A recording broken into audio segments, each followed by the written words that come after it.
These big guys prove that everyone can run. Tyrone Alamiah remembers exactly when he started running in May 2011. He was working at he saw how unhealthy I was but knew I had potential, he tells Men's Health. At the time, running is both the hardest and most rewarding thing you can do for yourself, he says. I came from a If you ask Alamiah's friends Jason Suarez, Hector Espinal, and Emmanuel Rodriguez how they feel about the sport, they'll all express similar feelings. Finding running has a post shared by Jason at Notafraid to Fail on June 16, 2019 at 1:28 p.m. PDT. The former collegiate 47-second 400-meter runner admits that getting out on the road can be a hurdle in and of itself, but doing it shirtless when you're a bigger guy is an entirely different challenge. Even so, these guys, they're getting me to be more comfortable in my own skin, he says.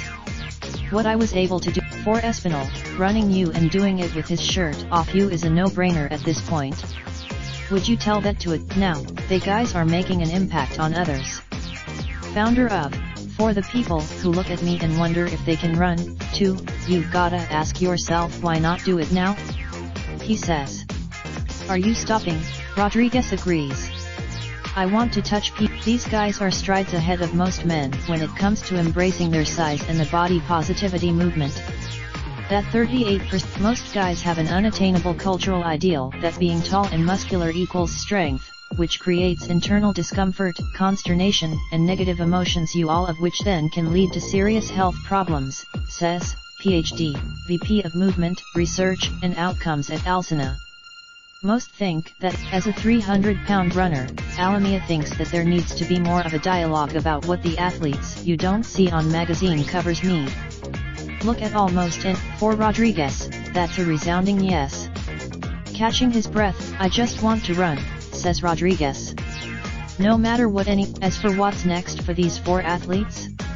Suarez and Espin, slideshow 40 male celebrities who don't drink alcohol provided by Men's Health. Raindrop, drop top, top smoking, no cooking the hot pot. Fucking on your bitch, yeah, that. Looking up, open the park pot.